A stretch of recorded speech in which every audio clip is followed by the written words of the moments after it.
భాగంగానే నేను ప్రమాణ స్వీకారం చేయడానికి పోయిన రోజే మంచం మీద నుంచి బోర్ల పడి మక్కెలు ఇరిగి మూలకు పడ్డాడు. ఇక ఆయన నిన్నొచ్చి పెద్ద మనిషిలాగా మంచి చెప్తాడేమో అనుకున్నా. తోలు తీస్తా అని అన్నాడు.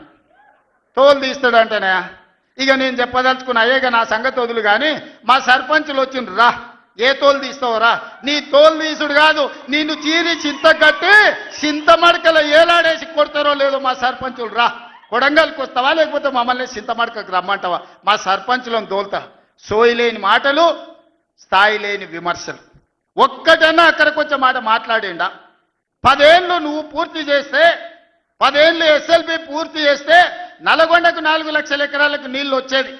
10 ఏళ్ళు పాలమూరు రంగారెడ్డి పూర్తి చేస్తే పాలమూరు జిల్లాలో 10 లక్షల ఎకరాలకు వచ్చేది. కల్వకుర్తి పూర్తి చేస్తే 3.5 లక్షలకు వచ్చేది.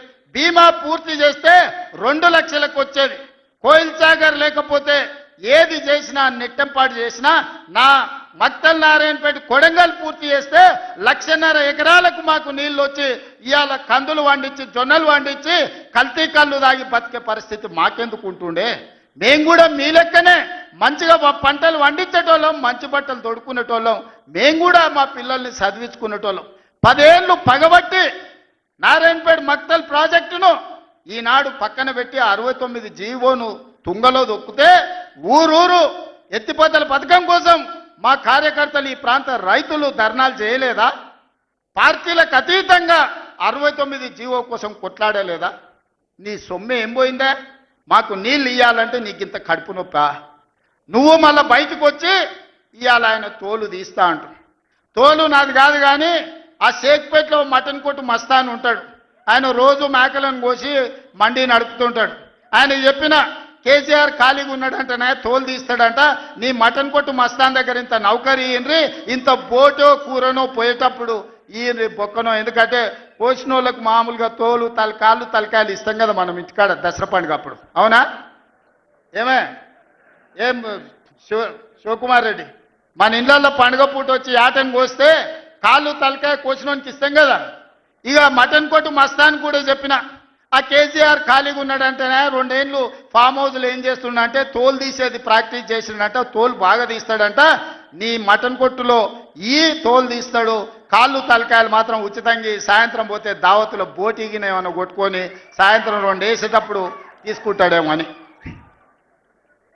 40 ఏళ్ళ అనుభవం అంటావు, రాష్ట్ర మంత్రి చేసిన అంటావు, కేంద్ర మంత్రి చేసిన అంటావు, 10 ఏళ్ళు ముఖ్యమంత్రిని చేసిన అంటావు, తెలంగాణ రాష్ట్రాన్ని సాధించిన అంటావు. నేను ఆడ ఫ్యూచర్ సిటీ కడుతున్నాను అంటే తొక్క తోలు, వాడెవడో వస్తాడంటే వంతారనా బొంతారనా ఇవనే ఒక మాజీ ముఖ్యమంత్రి స్థాయిలో మాట్లాడే మాటలు మాకు రావనుకుంటున్నావా? మర్యాద ఉండదని మేము మాట్లాడతలేం, మర్యాద ఉండదని ఇవన్నీ విషయాలు మేము మాట్లాడతలేం.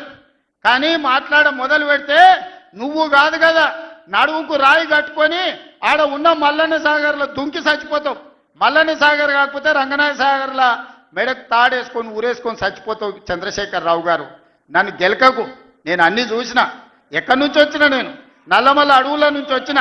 జడ్పీటీసీ గెలిచిన, ఎమ్మెల్సీ గెలిచిన, ఎమ్మెల్యే గెలిచిన, ఎంపీ గెలిచిన, తెలంగాణ రాష్ట్రానికి ముఖ్యమంత్రి అయినా అమాం బాపత్ గాని కాదు.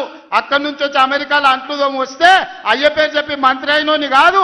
ఊర్లో దుక్కి దున్ని కష్టమంటే తెలిసి రైతుల నుంచి వచ్చినోని రైతు బిడ్డను. నాతోని తమాషాలు చేయకు.